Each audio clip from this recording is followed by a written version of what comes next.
Get ready to knit some leggings along with me. These are for dolls. I have a human pattern that works just the same. Here's what we're going to make today. This is half of a pair of leggings. Ankle, inseam coming at both sides, front crotch, back crotch, and top of waist. And it will fit this doll in this manner, like this. So I've already made one. We'll make a second one together. But before we do, let's look at what's actually going on. This is full needle rib. That means every needle on both beds is working. The needle span that I've noted in the pattern is the needles on one bed. There are a correspondingly same number of needles on the other bed.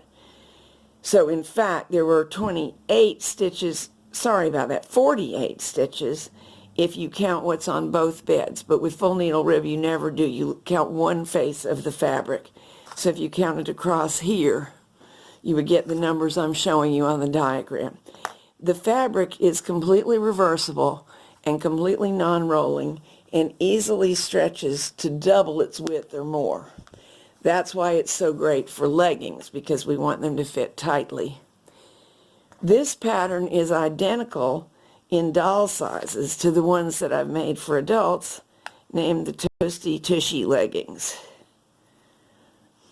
So the reason for this pattern is not only to help you make doll leggings, but to go over the skills involved in the adult leggings, because they're a bigger project, but they're still very simple, just like this is.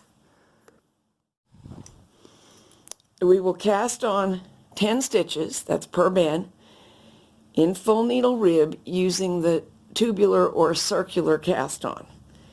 Then we'll increase 1 stitch on each side every 4 rows, starting at the 6th row, and the last increase will fall on the 30th row.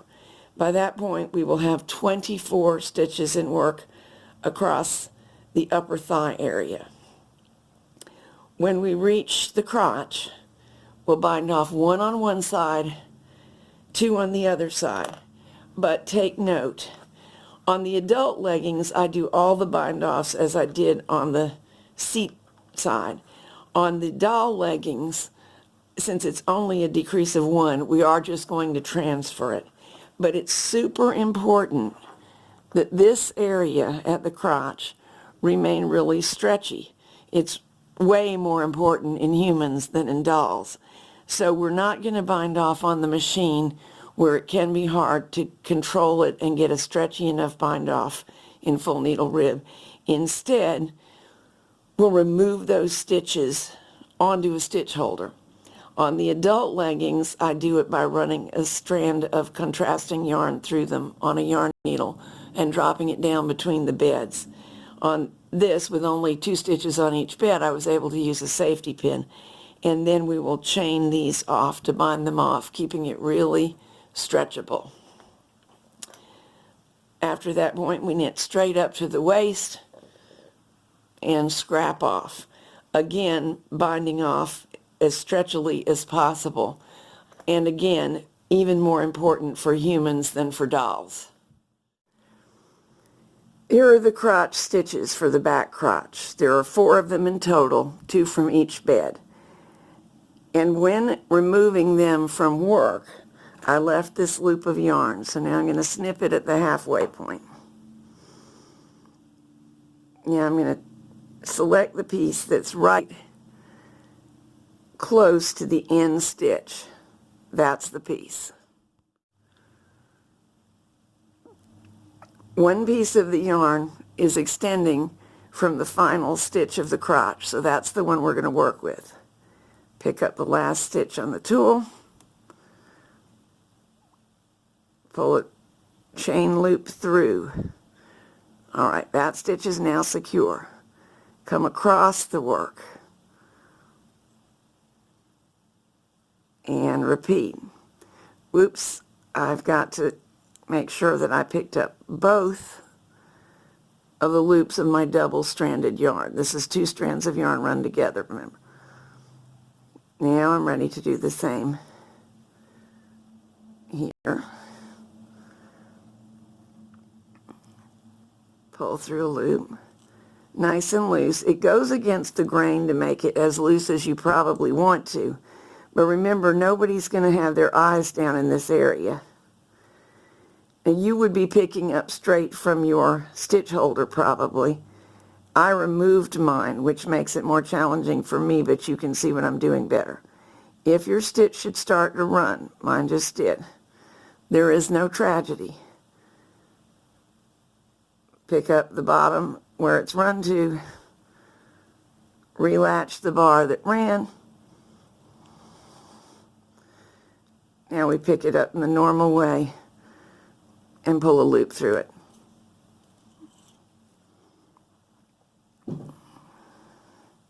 So here's what we have. Now, this is just the other end of that strand of yarn where we commenced to knit on for the crotch to waist area. I'll just tie those two together kind of loosely, again wanting to preserve the stretch, and weave them in.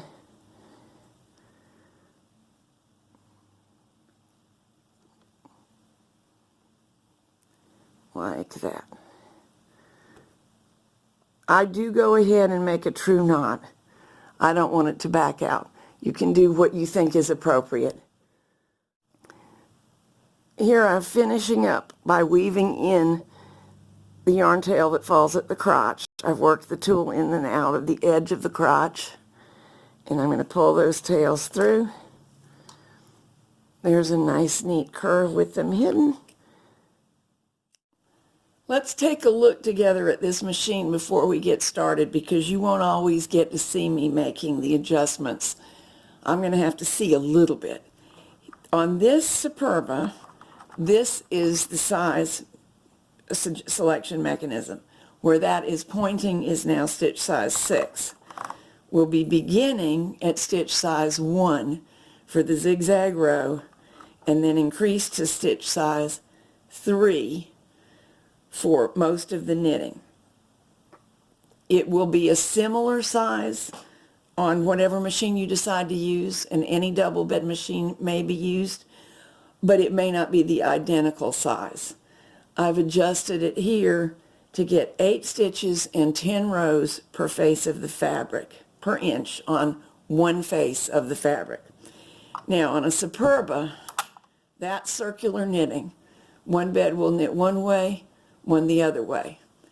And this is regular knitting, stockinette on both beds, both carriages knit going in both directions. So those are the only 2 selections that we will be using. Whatever machine you have that has 2 beds, you do have these options. On Brothers, you do this with part buttons on the carriages. On Passops, it's CX, CX. And on Studios, the lever arrangements do it. The levers are in different positions depending on the age of the machine. But with one engaged, one bed will go one way and the other bed goes the other way. So you've got to check the specifics of your manual. That's normal knitting. On some machines, there's basically no settings, nothing selected. On Passops, it's in. On Brothers, it's in as opposed to H. And it's stockinette or normal knitting, depending on the age of your Studio, Silver Reed, Singer, and Peasel, that kind of machine. So all of the double bed setups that you might possibly have can do these things. We're going to begin with 10 needles and work on both beds. 10 on each bed, I should say. I'm not really centered on the bed here, but it's where I can get the camera to view matters best. Now take a good look here. These needles will pass each other when all come out. That's essential for full needle rib, because we don't want them crashing together. We want them both sides knitting stockinette.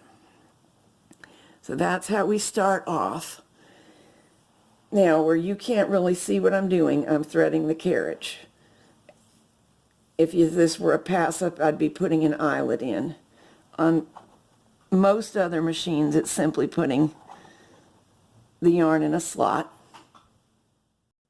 Both beds are set for normal knitting, and both are set for a very small stitch size, one in this case. This is called a zigzag row. Let me see if I can help you understand why. See how the yarn zigged and zagged between the beds? That's why. Now I'm going to reach over and change to circular knitting, make sure it engages on both beds. Now we need to insert the cast-on comb before we go any farther. It's the one with teeth like this and a wire. On pass-ups you can get by without it, but on no other machine that I know of is that true. Inserting from the bottom, coming up. So the comb goes between the stitches that we just made. And my cast-on comb's a little bent. I'm straightening it out where you can't see. Now the wire inserts into the holes that are in each tooth of the comb and slides across. See, it's sliding within your view now. So now when we drop the comb, it's seated on those zigzags and they cannot escape. Now we're going to reach under here where I'm pointing but you can't see and hang a weight. Most machines have two sizes of weights. The smaller one is appropriate for this project. Getting it on there.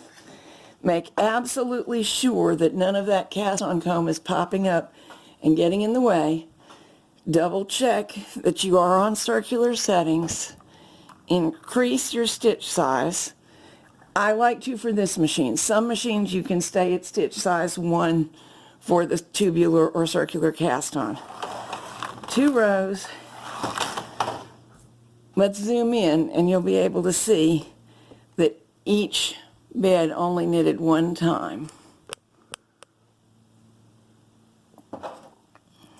See, there's a row of normal stitches there, and it's the same coming this way. And you can tell because I can get my tool kind of down in there. So we know that went right. Now we're going to change back to normal knitting settings. I'm already on the stitch size that I want to be. And that is the end of my cast-on. Sometimes one of the end stitches doesn't want to fully knit off. That one was tight, but it did knit. But keep your eye on those. That's an issue with the tubular cast-on sometimes.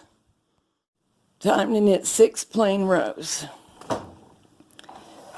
Simple. 1, 2, 3, 4, 5, 6. Now, the increases. There are some classic and tidy ways to increase in double needle rib, and we're not going to use them because all of them, if we were to lift that purl bump right down there and hang it here, it would be very neat. However, it would limit the lengthwise stretch, and although in dolls it's of only moderate concern, in humans, because we bend over and pick up the laundry and things like that, it's a big deal. So I have come up with this this increase that works well. If you just pop these needles into work, they will pick up and knit, but it's not very neat, and sometimes they drop at the edges. What I just did is neater, although not absolutely beautiful, and never fails. So let's do it again on the other side, and I'll talk you through it. Did you see that it was a little stiff there? That is normal, and you do have to watch for it. It's not always quite as stiff as you saw that time. Now here we are over here. I don't think it matters much which bed you start with. I'm going to put a new needle into work, wrap the yarn into the hook, bring forward a needle that already has a stitch, and knit through. New needle into work, wrap the yarn into the hook, and knit the stitch next to it. Now these are perfectly anchored and they should knit. And from now on we're going to increase 1 stitch on each side every 4 rows. So I finished my increase row. From now on we want to increase 1 stitch on each side every 4 rows. But if I just knit 1, 2, 3, 4, I'm not going to be able to increase over here using the method I just showed you. So when you need to do something symmetrically every 4th row, this is what you do. 1, 2, 3. We'll first work the increase on the 3rd row back here, doing just what you saw me do before. By the way, I'm using 2 strands of yarn. They're both thin industrial yarns, and one is acrylic and one is cotton. Makes a nice blend, and it comes up to the weight I wanted. There's my row 3 increase. I'll do the same over here on row 4.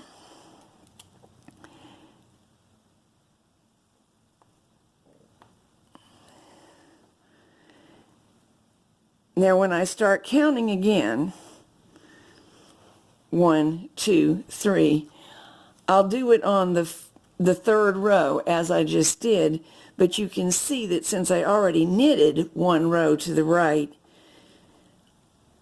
my increases will still occur at intervals of every 4 rows on each side. It's just that one side is done a row before the other side, but the net result is very satisfactory.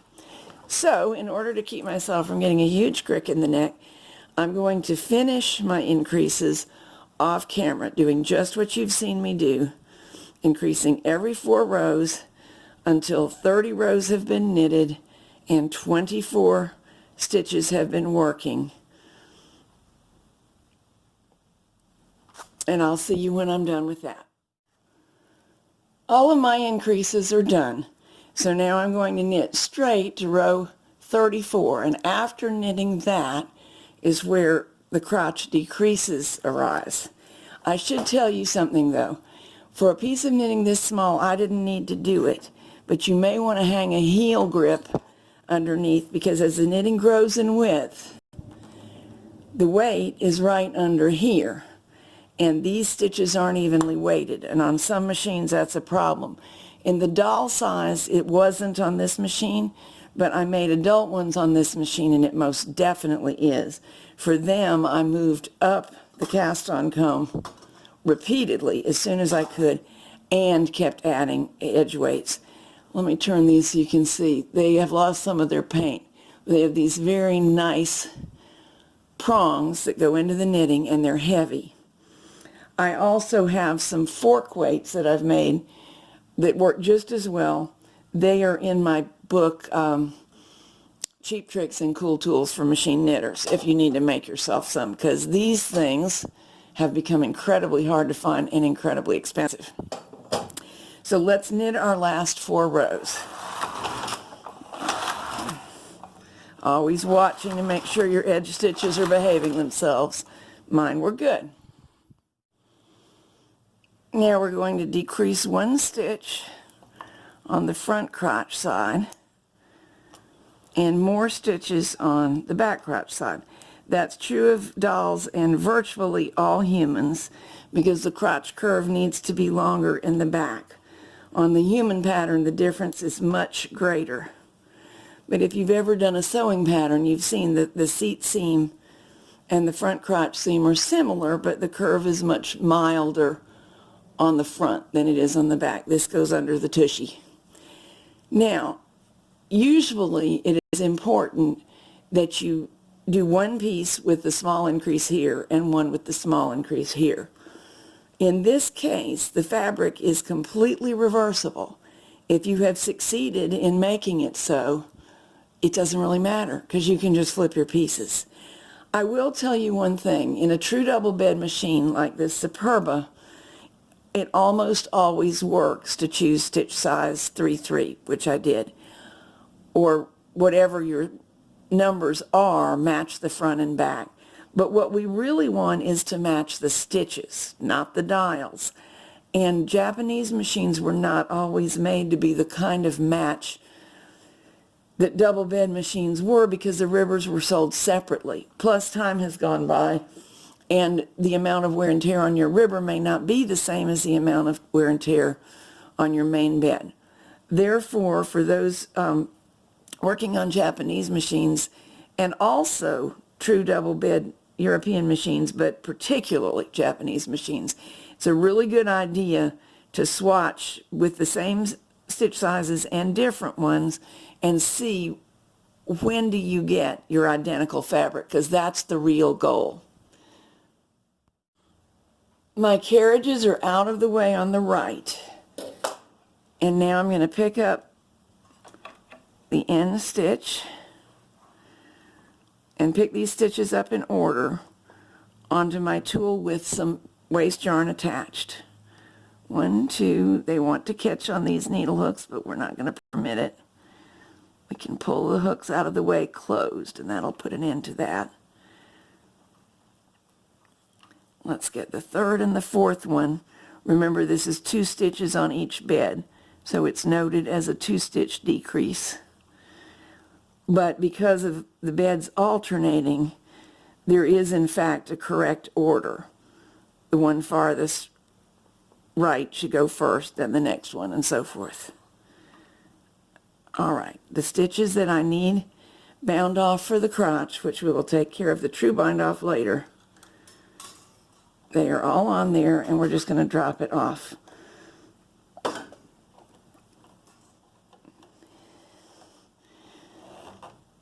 For the doll pattern, if you want to, you can just put these stitches on a safety pin and drop them down, because there are so few of them. But what I just showed you is what is necessary for a human pattern, and it gets them more reliably out of the way than is ever going to happen with a safety pin. If you use one, that's fine. Just make sure it goes on down. Now, I've still got my yarn threaded in, and I want to keep the same yarn, so I'm going to reach down. I used a spare needle so that I could get a hold of the yarn. It's in my hand now, because I want some excess. I want a long loop to form so that I have something to bind off with later. And now we'll come and we'll knit our rows up to the waist, but I need to move the camera first. Remember, there are 2 stitches on each of these needles, so that may be a little bit stiff. 1, no problem this time. And I'm going to keep a little downward pressure on this loop till we've passed it. 2, 3, 4. Now I should be able to let go. 5, 6, 7, 8, 9, 10, 11, 12, 13, 14, 15, 16, 17, 18, 19, 20, 21, 22. We have reached the top of the leggings. I'm just going to pull down my main yarn, leaving enough to use to bind off with if I want to, and drop it down between the beds. Now I'm going to thread up some waste yarn and scrap off. The waste yarn need not be a perfect match in size. I don't want to change stitch size or anything fancy. I just want to scrap off. Doesn't really matter how many rows, but I like to give myself at least 10. And because I started with a strand that wasn't anchored, I anchored it with my hand so as not to have a drop stitch at the beginning of the row. But now I'm going to break that yarn,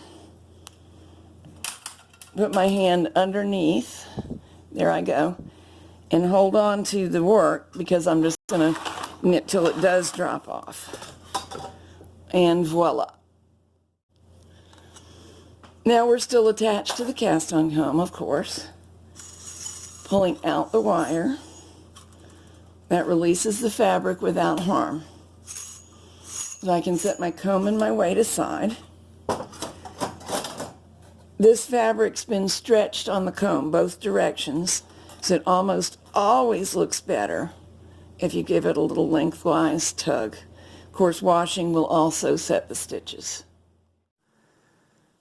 When the top of the waist is reached, you may do one of several things. Bind off loosely in ribbing right on the machine. That's easier on a Japanese machine than it is on a Superba or Pass-Up, but you can get good at it on any machine. Or you can run a line of zigzag stitching on the sewing machine along here. And that's what I think that I'm going to do. Now this top edge is secured with the zigzagging, and we remove the waste yarn. It's pretty easy. The last little bit you might have possibly caught some in a stitch. So if anything has to be snipped, obviously you want that to be waste yarn, not your zigzagging and not your main yarn. So we'll clean this up all the way across.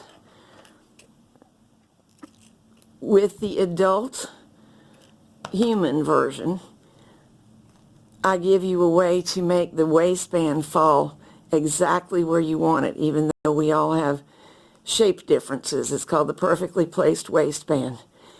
And it does involve using some cut and sew techniques. If you have not sewn on knits before, it may interest you to look into my book called Knitting and Sew On, which has a lot of finer points. In fact, it works very well, and lightning rarely strikes.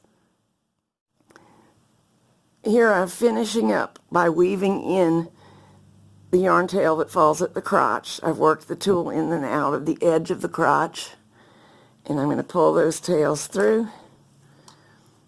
There's a nice neat curve with them hidden, and snip. So now the top edge is neatened up. Oops, there's one more fuzzy. I will pick that out off camera. Oh, I got it. We still have a nice amount of stretch, but nothing can run because those stitches are anchored in the row of zigzag stitching. You may want to do 2 rows, and the appropriate stitch is a pretty wide zigzag, but a pretty short stitch length. Now, you may sew your crotches and inseams together any way you want, but I'm going to show you doing it on the sewing machine. Here I have aligned the back crotch areas, and I've selected a narrow and a short zigzag stitch, and along we go. Go as close to the edge as you can and still get both layers of fabric, and it does a very nice job of putting it together. Back stitch may be used, chain stitching may be used, but this is also a viable option.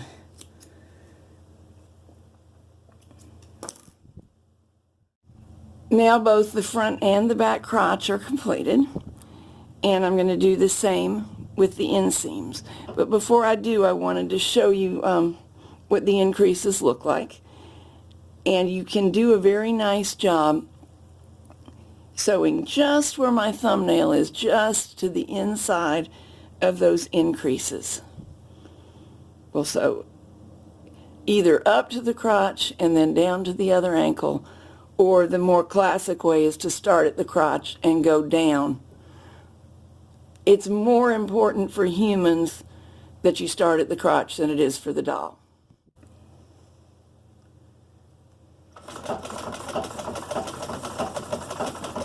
If you like to pin, you can. I feel okay without pinning. Make sure the crotch seam aligns front and back. Using this short, narrow zigzag, we're preserving stretch. When I get done sewing, the seam may ripple slightly, but one washing will get rid of that. So I normally wash and dry before even wearing. Make sure the hem is going to align, and it is.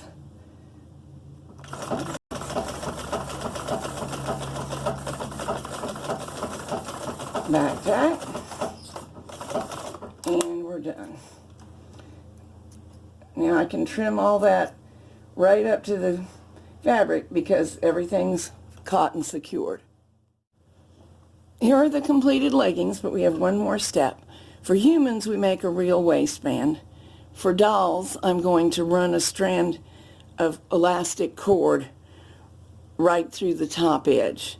It is not necessary to make eyelets or anything. You just go behind the bind off, whatever kind you used.